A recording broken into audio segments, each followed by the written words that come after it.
Hello అండి, welcome to ఈనాడు బట్టెక్లో మేము వచ్చేసి జిమ్మిచో శారీకి అయితే బ్లౌజ్ వచ్చి జస్ట్ నార్మల్గా వచ్చింది. సో మేము ఇలా ఫ్యాబ్రిక్ తీసుకొని అయితే ఇలా డిజైన్ చేసాము. హ్యాండ్స్కి వచ్చేసి వితౌట్ లైనింగ్, అంటే కొంచెం ట్రాన్స్పరెంట్గా స్కిన్ అయితే కనిపిస్తుంది హ్యాండ్స్ వరకు. అలాగే బ్యాక్ వచ్చేసి ఇలా డిజైన్ చేసాం, చిన్న బాగు ఇచ్చాము. ఇది బ్లౌజ్, దీనికి ఇలా డిజైన్ చేసాము. ఈ రెండింటి కాంబినేషన్ అయితే మంచి లుక్ అయితే వచ్చింది. White and light sky colour combination అయితే. హ్యాండ్స్ అయితే చాలా అంటే చాలా బాగుంది. సో ఇది వర్క్ శారీ.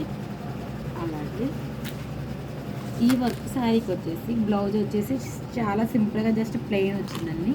దానికి మేము ఇలా డిజైన్ చేసాము. బ్యాక్ వన్ సైడ్ బంచ్ ఇచ్చి, అలాగే హ్యాండ్స్ కూడా ఇలా ఇచ్చాము. వాళ్ళు లట్కన్స్ కూడా అడిగారు, సేమ్ కలర్ లట్కన్స్ కూడా యూజ్ చేసాము. ఇక్కడ లట్కన్స్ ఒకటండి, ఎప్పుడైనా సరే లట్కన్స్ లైట్ కలర్ కన్నా డార్క్ కలరే చూస్ చేసుకోవాలి. ఎందుకంటే మన స్కిన్ మీద పడతాయి కాబట్టి, ఫ్యాబ్రిక్ మీద కాకుండా స్కిన్ మీద పడతాయి కాబట్టి స్కిన్ మీద డార్క్ కలర్ అయితే మంచి నీట్గా కనిపిస్తుంది. అండ్ మన బ్రైట్నెస్ లుక్ కూడా వస్తుంది. ఇవి ఎవరైనా వేయించుకునేటప్పుడు ఇది ఒకటి గుర్తుపెట్టుకోండి. సో ఓవరాల్ లుక్ అయితే ఇది ఈ బ్లౌజు. సో ఇంకోటి వచ్చేసి ఇది ఓల్డ్ పట్టు శారీకి, వచ్చేసి జాకెట్ అయితే వాళ్ళది పాడైపోయిందంట. సో అందుకే మళ్ళీ కంప్యూటర్ వర్క్స్ అయితే చేయించారు. దీన్ని నేను ఇలా డిజైన్ చేశాను. బ్యాక్ నెక్లో sky blue colour or gold and అక్కడక్కడ పింక్ కుందన్స్ ఉన్నాయని, సో పింక్ కూడా యూజ్ చేశాను. సో ఈ డిజైన్ కూడా చాలా అంటే చాలా బాగా వచ్చింది.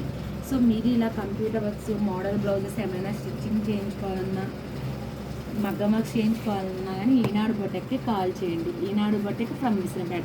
అలాగే మేము టైలరింగ్ క్లాసెస్ కూడా స్టార్ట్ చేసామండి. యాక్చువల్లీ నేను బాడీ మెజర్మెంట్స్ అయితే చెప్పాను, ఎలా తీసుకోవాలి ఆది బ్లౌజ్ నుంచి. నిన్న కటింగ్ పెడదాం అనుకున్నాను, అస్సలు అయితే అవ్వలేదు, కొంచెం బిజీగా ఉండి.